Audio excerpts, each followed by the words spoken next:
और एक वय के बाद उनका सही परिवार में विवाह जरूर करें। 20-22 वर्ष की वय में बच्चों को सही परिवार से जोड़ देना चाहिए।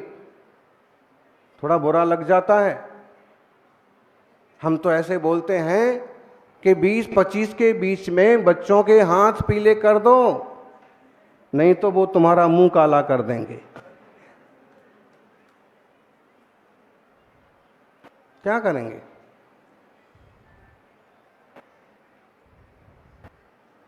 उसके संयम नियम की भावना होगी तो इस मार्ग पर आपो आप बढ़ जाएगा, और नहीं तो एक वय के बाद आप किसी अच्छे परिवार से जोड़ दो, और वो ऐसा कोई परिवार हो जो आपसे मैच करता हो। ध्यान रखना, ब्लड के भी ग्रुप देखे जाते हैं। किसी को खून की जरूरत हो और ए वाले को डी नहीं चढ़ाया जाएगा, बी ग्रुप वाले को सी नहीं चढ़ाया जाएगा। ऐसे ही विपरीत संस्कारी परिवारों में धोखे से भी चले गए या छोरियां धोखे से भी आ गईं तो वो खून आपको फायदा नहीं करेगा। जब सादा खून एडजस्ट नहीं हो पाता है तो पूरा का पूरा जीवन कैसे एडजस्ट होगा? इसलिए जो धर्म और जातियों वगैरह की व्यवस्था बनाई है उनका भी लोगों को सम्मान करना चाहिए।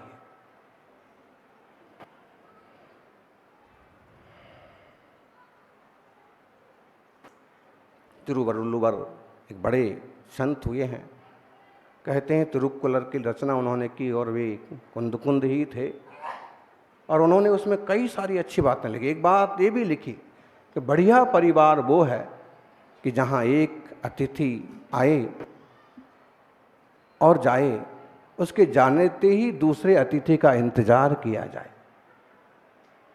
गृहस्थ का धर्म साधुओं के धर्म का सहयोगी है। संयुक्त परिवार, अच्छे परिवारों की बड़ी जिम्मेदारी है। हम चाहे राम सीता का जीवन देखें, एक वो भी संयुक्त परिवार है। अकेले दोनों तीनों को रहना पड़ा तो भी जंगल में मुनियों के पड़गाहन के भाव है। आज हम जिन शांतिनाथ भगवान का जन्म तप और मोक्ष कल्याणक मना रहे हैं, इनके पिछले 2-3 भावों को देखिए आप। पिछले भावों में वो अपनी रानी के साथ मुनियों का पड़गाहन करके आहार देते हैं, परिवार के साथ धर्म ध्यान करते हैं, और इतना बड़ा परिवार होने के बाद भी सब मिलजुल करके और सुकून से रहते हैं। उन भावों का फल हुआ कि तीर्थंकर बने, चक्रवर्ती बने, कामदेव बने, और परिवार, इतना बड़ा परिवार मिला। 96,000 तो रानी हैं, बच्चे कितने होंगे? और सबसे खास बात, इस सब जंजाल को ठीक ठिकाने सही सही जगह पर स्थापित करके दीक्षा भी स्वीकार कर ली, महाव्रतों का पालन भी कर लिया, कर्मों का विकारों का नाश भी कर दिया, और चक्रवर्ती पद का त्याग करके कामदेव जैसा शरीर पाकर के भी घोर तप किया, और उसी भाव से शांतिनाथ भगवान। ये हमारी संस्कृति है। टुच्चे दिमाग वाले लोग टुच्चे काम करते हैं। कभी भी जीवन में टुच्चापन लाइए मत, और टुच्चे लोगों से जुड़िए मत जो केवल चमड़ी देख के दोस्त बनते हैं। कभी भी पास नहीं भटकने दीजिए। इंसान के गुण, इंसान के विचार पर रखिए।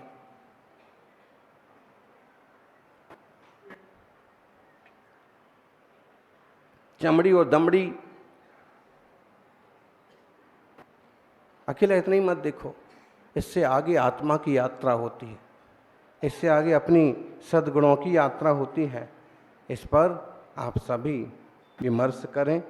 आज पर्यावरण का एक अवसर है, पर्यावरण दिवस है, और हम कहेंगे कि अगर पंच अणुव्रत के रास्ते दुनिया चले, जैन श्रावकों की तरह, जो जैन श्रावक जैनी का जीवन जीते हैं, एन जैन श्रावकों की तरह, मुनिराज तो बहुत ऊंचा जीवन जीते हैं, अगर सादे श्रावकों की तरह दुनिया जीने लगे तो फिर किसी विश्व पर्यावरण दिवस मनाने की जरूरत ही ना पड़े। दुनिया ही सुंदर बन जाए, दुनिया स्वर्ग बन जाए।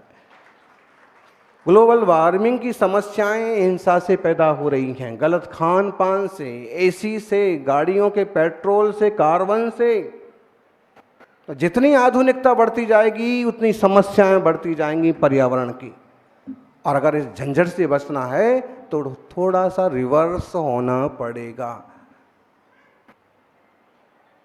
ज़्यादा होशियारी दिखाएंगे खतरे में पड़ जाएंगे। अति नुकसान कर देती है। कल कई रिजल्ट देख लो, जब हम अति आत्मविश्वास करते हैं, अति आक्षेप करते हैं, अति विरोध करते हैं, बेचारा पहले ही विपक्ष में बैठा है फिर भी टांग खींचे जा रहे रोज रोज। लोगों को भी लगता है यार गरीब आदमी को इतना सता रहे हैं, अब इसको मजा चखाओ, गरीब को ही अपन वोट दे दो। तो कभी भी अति नहीं करिए, शांति सहजता से आगे बढ़िए। सबका संयुक्त परिवार बने, और कभी इधर उधर जाना भी पड़े तो बड़ी समझदारी से व्यवस्थापन करें और इस एक जीवन को मंगलमय बनाएं। संयुक्त परिवार वाले बड़े अच्छे से पूजा भी कर पाते हैं, गुरुओं का पड़गाहन भी कर पाते हैं, रिश्ते भी निभा पाते हैं, और छोटी मोटी समस्याएं आएँ तो चुटकियों में उड़ा पाते हैं। जय बोलिए 24 तीर्थंकर भगवान। पेट्रोल ना हो, पेट्रोल ना हो तो कार बेकार है, पैसा ना हो तो पॉकेट बेकार है, द्वार ना हो तो घर द्वार बेकार है,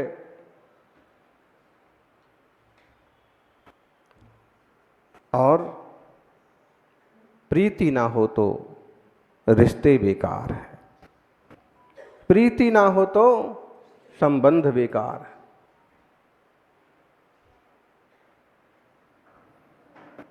प्रेम प्रीति और वात्सल्य से चलता है समाज। संगठन का यदि कोई धागा है तो वो है वात्सल्य। संगठन का कोई जुड़ाव है तो वो है अनुशासन।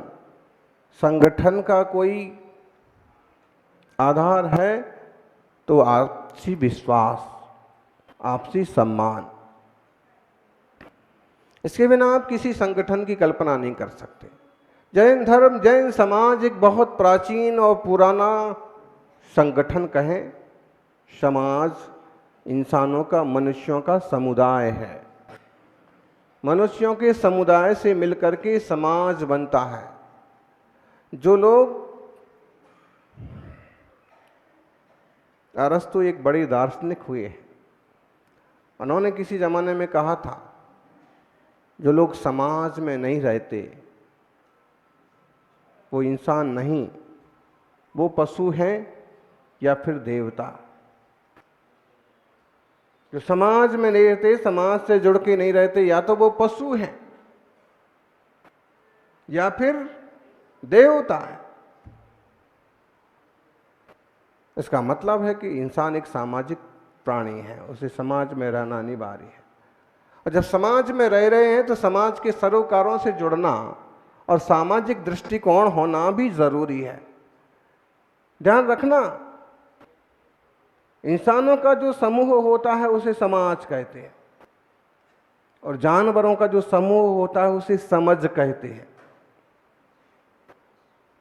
संस्कृत भाषा के एक शब्द है समझ, मतलब समूह। ऐसा ना हो कि समाज समझ बन जाए। जहां विवेक होता है, शालीनता होती है, समझ होती है, वो समाज कहलाता है। जहां ग्रुप तो होता है लेकिन समझ नहीं होती है, वो समझ कहलाता है। हम सौभाग्यशाली हैं, महावीर स्वामी का मंगलमय जिन धर्म हमें मिला, जन जन कल्याण करने वाला यह मंगलमय वीर शासन हमें मिला। अब इसके आधार से, इसके वात्सल्य आदि गुणों को मूलाधार बना करके आत्म कल्याण के पथ पर बढ़े। रिश्तों में वैसा ही संबंध होना चाहिए जैसा हाथ और आंख में होता है। हाथ को चोट लगती है तो आंख में आंसू आता है, और आंख में आंसू आता है तो हाथ उसे पहुंचने के लिए आगे बढ़ जाता है।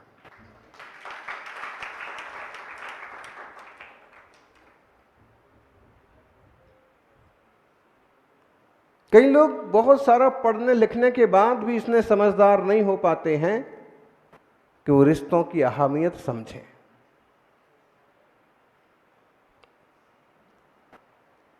इंसानों के समूह से समाज बनता है, बहुत सारे रिश्तों के समूह से समाज बनता है, और एक अच्छा समाज ही विकास करता है, एक अच्छा समाज ही परोपकार करता है।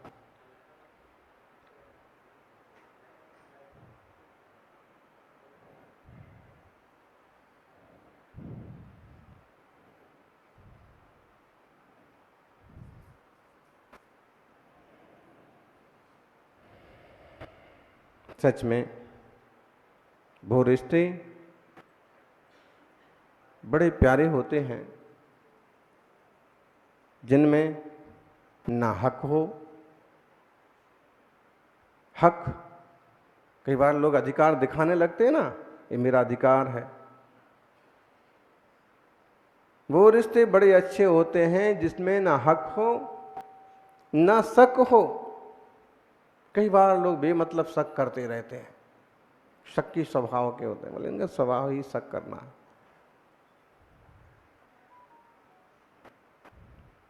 35 साल पूरे हो गए ना? किसके हो गए 35 साल पूरे? बड़े भाई के। आपके 30।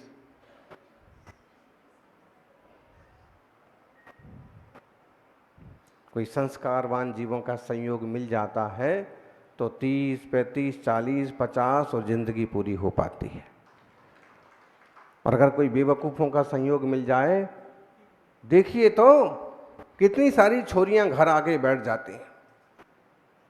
हो सकता है कि छोरी का दोष हो और हो सकता है कि सामने वाले का दोष हो, लेकिन ये तो पक्का है कि विचारों में कहीं ना कहीं वैमनस्य पैदा हो रहा है। ये तो पक्का है कि आपसी समझ में कहीं कमी आ रही है। ये तो पक्का है कि अपनी विनम्रता में, आपसी सौहार्द में कहीं ना कहीं कमी आई है, तभी ऐसा हुआ है। तलाक वाली बात, सगाई टूटने वाली बात ऐसे आम चीज हो गई है कि जैसे बिल्कुल पेड़ से पत्ता टूटा। बिल्कुल गलत है। जबकि है हमारे आदर्शों में राजुल हैं जिनकी सगाई हुई है, शादी की तैयारियां हैं, बारात आ रही है, लेकिन जब नैमिश्वर चले गए, गिरनार की चोटी पर चढ़ गए, तो कहते हैं राजुल ने भी, जब माता पिता ने मनाया कि बेटे रोते क्यों हो। और बहुत राजकुमार हैं। राजुल कहती है कि जिन्हें एक बार मन से स्वीकार कर लिया, उसके बाद किसी और के बारे में विचार, अब मेरी शादी किसी और से नहीं हो सकती। बड़े बड़े उदाहरण हैं। और ऐसे श्रावक भी हुए जिन श्रावकों ने अपनी बात को अटल रखा, जब हमारा यह रिश्ता हुआ है तो हम इसी रिश्ते को निभाएंगे। ऐसे प्रसंग मिलते हैं। जयकुमार सुलोचना का, विजय सेठ विजया सेठानी का,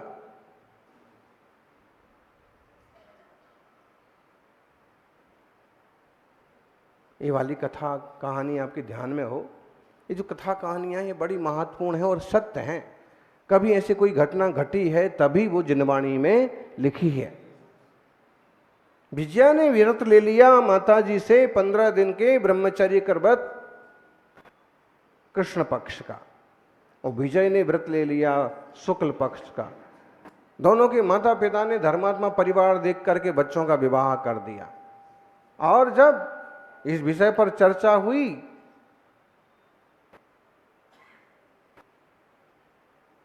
गृहस्थी के प्रवेश की बात हुई,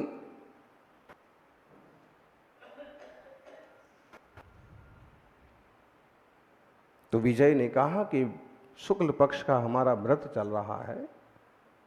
कितना धैर्य, कितना संकल्पशील युवा हुआ करते थे। आज भी थोड़े से आपको युवा मिलेंगे जो धीरता रखना, हर मामले में धीरता होती। एक आदमी इतना चंचल होता है कि बूढ़ा होने के बाद भी इधर उधर नजरें घुमाता रहेगा, इधर उधर मुंह चलाता रहेगा। और एक युवा भी ऐसा सावधान, सक्षम और धीर हो सकता है कि उसके सामने कितने अच्छे चित्र आ जाएं, कितने चंचलता के साधन आ जाएं, तो भी वो डटा रह सकता है। बिरला होगा, कोई बिरला होगा, लेकिन हो सकता है। तो कोई बात नहीं, विजया ने भी फिर अपनी बात रख दी, साहसता से कह दिया, बुरा ना माने, मेरे साथ भी ऐसा हुआ था और मैंने भी माता जी से कृष्ण पक्ष का व्रत लिया है। और दोनों प्रज्ञावान जीव कहते हम साथ साथ रहेंगे और ब्रह्मचर्य व्रत का पालन करके साथ साथ रहेंगे। जिस दिन लोगों को मालूम पड़ जाएगा, माता पिता को मालूम पड़ जाएगा, उस दिन संयम स्वीकार करेंगे। गजब के लोग, कितना संकल्प शक्ति चाहिए, कितनी बेस्ट एनर्जी चाहिए, कितना गुड एनर्जी पावर चाहिए, बताइए। और इसके साथ में वो दूसरी कहानी जुड़ी है कि अमुक सेठ जी हैं और सेठ जी की बहू ने बिना छना हुआ पानी कहिए या जिस बर्तन में बिलछावनी रखी है, बिलछावनी पानी छान छान के एक बर्तन में इकट्ठा कर देते थे। कल कुएं में जाएंगे और इसको सावधानी पूर्वक विसर्जित कर देंगे, उसके जीव उसमें पहुंच जाएंगे। और उसे ध्यान न लग रहा और उसने उठा, लुढ़का दी, फेंक दी, गिरा दी। ससुर जी ने बहुत गुस्सा किया, नादान बहू, बेवकूफ़, और ऐसा ऐसा कह दिया। बहू सोचने लगी कैसे कंजूस आदमी है, पानी लुढ़कने पर इतना गुस्सा कर रहे हैं, कहीं घी लुढ़क जा तो क्या होता। और अगले ही दिन घी लुढ़क गया। तो बहू को बस आज तो पहाड़ पड़ने वाला है। लेकिन तब सेठ जी ने कुछ नहीं कहा, बस इतना ही पूछा, बेटा चोट तो नहीं लगी? उसने पूछ लिया, पिताजी कल तो बिल्कुल पहाड़ उठा लिया था, घर सिर पर उठा लिया था, और आज घी गिर गया, बेशकीमती। उसने कहा, देखो घी जो है अचित्त है, इसमें कोई जीव राशि नहीं होती। जब तक इसमें सड़ांध ना हो जाए तब तक इसमें कोई जीव नहीं आते। ऐसी प्योर वस्तु है गाय का घी। जो बिलछावनी थी वो कल, और बिलछावनी अनंत जीव राशि का तूने घात कर दिया, बहुत बड़ा पाप हुआ है। हमें गुरुदेव के पास जा के इसका प्रायश्चित लेना होगा। और तब मुनिराज ने कहा, घर में काला रंग का चदुआ बांधो,